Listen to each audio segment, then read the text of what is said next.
You're probably familiar with traditional animal adoption and the fact that many shelters and animal control agencies euthanize cats and dogs based on age, health, or space. But some shelters, such as nonprofit PAWS Chicago, classify themselves as no-kill shelters because they do not euthanize adoptable pets as a means of population control. No-kill shelters find homes for all cats and dogs unless they're vicious or terminally ill.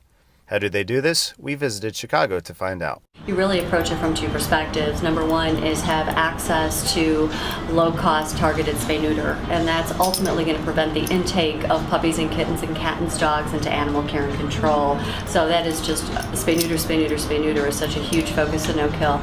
The other part of no-kill is working with animal care and control for those dogs and cats and puppies and kittens that end up there and transferring them into our program, in which we will guarantee them life. We will guarantee those animals lifetime support. We'll guarantee the adopters the resources they need to make sure that it's a great fit for the cat or the dog into their home. Rochelle Mihalik is Executive Director of PAWS Chicago. Established in 1997, the organization takes cats and dogs at risk of being euthanized from the City of Chicago's Animal Care and Control Division. Unlike many animal shelters, PAWS Chicago has two distinct locations: the Lurie Family Spay-Neuter Clinic and the Pippin Faceas Adoption Center in Lincoln Park. We first visited the Spay-Neuter Clinic in Chicago's Little Village neighborhood.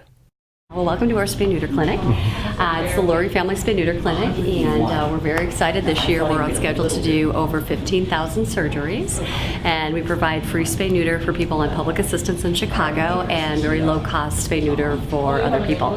And really excited. Since we've opened our doors in 2001, we've done well over 62,000 surgeries. And spay-neuter is so important in making Chicago no-kill. That is really the answer. What you want to do is prevent pets from having, you got it, exactly, having kittens, having puppies, and spay-neuter is definitely the solution. So when we opened our doors in 1997, well over 42,000 animals were being euthanized.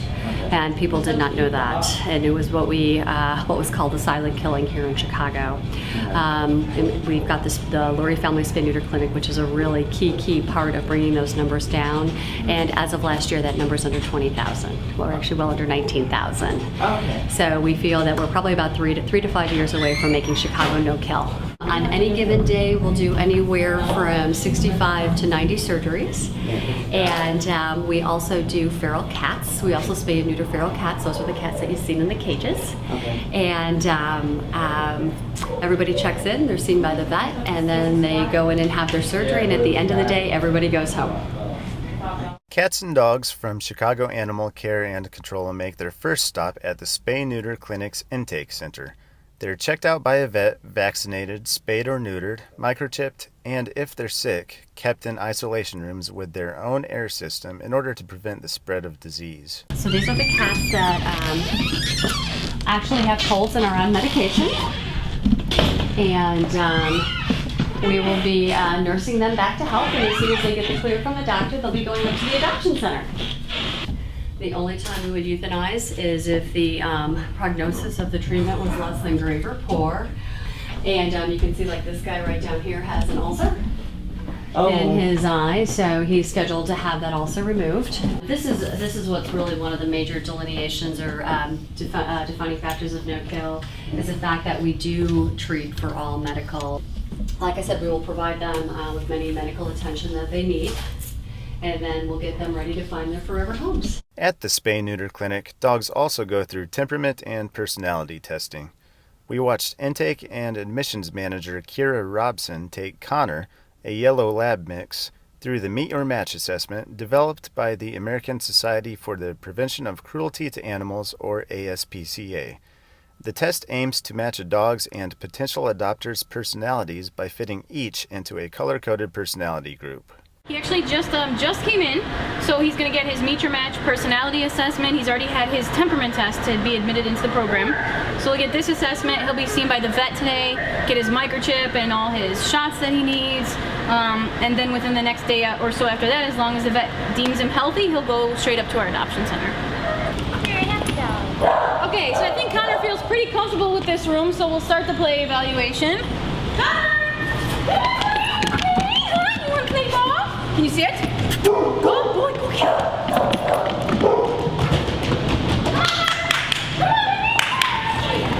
I'm trying to see if this dog needs hours in the park or if he just needs a short time in the park. And you can see he gets excited, but he's not exactly Mr. Athletic here.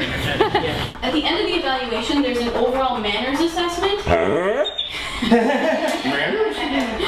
And he's got a little bit of bad manners, so I'm just going to talk on here that he pulled on the leash a lot, which gives him some extra points for energy. The whole concept of the evaluation is, so like if you come into the shelter and you're working, 60 hours a week, and you see him and you love the way he looks, and you say, I must have that dog, and then you get him home, and he's tearing the house apart, or he wants to go running, or he can't stop playing tennis ball, it's a wrong match. So we basically give you a bunch of information to adopt a dog versus just, oh my god, he's so cute. I think I'm gonna mark him as a goofball, just because he's kind of fun and he likes to play, but he's not overactive. So we'll match his personality up with the goofball description. Right. And then basically what happens is we mark him in the computer as an orange goofball. When he finishes through the system, on the other end, they'll print out a kennel card, and you'll see those when you guys go up, that says, I'm an orange goofball, this is what that means, and you'll hopefully have an orange ticket in your hand, and you'll say, okay, Connor's a great match for me. After an animal goes through the intake process at the spay-neuter clinic, it doesn't take long for them to be available for adoption. Adults are in and out in 3 days, and puppies and kittens are 10 days, just because they're more susceptible to diseases and things like that. So we do a 2-week foster to adopt period. So you get home and you pretty much have 2 weeks to really see. It could be a different ball game when you get home. So we give you 2 weeks to really see if it's the right fit. And you can call us at the end of 2 weeks and say, you know what, this dog is way more energy than I was thinking. Is there any dogs that would be a little less active? So we just kind of, like I said, we're trying to make happy partnerships. After touring the spay-neuter clinic, we headed over to the Adoption and Humane Center, which opened last September. Located in Lincoln Park, the state-of-the-art facility attracts visitors with its large, inviting windows and a welcoming, pleasant design. One of the things that we wanted to do when the concept of the adoption center, was really get those 75% of people that would normally go to a pet store to buy a pet to come in and adopt from us and rescue an animal. Or rescue a shelter animal. And a lot of the reasons people don't like to go to animal welfare organizations is because of the noise, the smell, it's depressing, there's euthanasia. The adoption process can be somewhat of an interrogation and a long process. So what we said is when we open the center, we're going to make it very warm, very welcoming. You got it. Very stress-free for the animals. And our adoption program is very much of an educational process versus one of why should I adopt this pet to you? The Adoption and Humane Center showcases PAWS Chicago's adoptable pets in Kitty City and Dogtown. Senior cats are the first cats when they come into a traditional shelter that will be euthanized because with the senior animal there's potentially more medical care. They obviously have a shorter life expectancy. We opted to showcase them. They have, as you can see, the first beautiful suite. And you can see the room is designed for seniors. There's a lot of small steps. Everything is very easy to get to. After visiting the kitties, we headed over to the Dogtown Suites and saw Sophie's room, which Oprah Winfrey donated in her dog's name. We also checked out the dog play space, where prospective owners can take pups out to play. However, the suites are so nice that some dogs would rather hang out in their rooms than in the play space.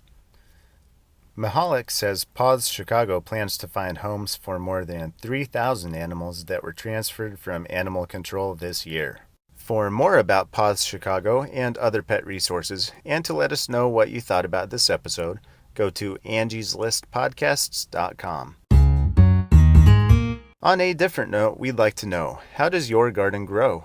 We are showcasing beautiful gardens from Angie's List members in an upcoming episode, so if you're proud of your lush landscaping, snap a picture of your yard or garden and email it to us along with a brief description to podcast@angieslist.com. Until next time, this is Tristan. Thanks for taking the time to listen.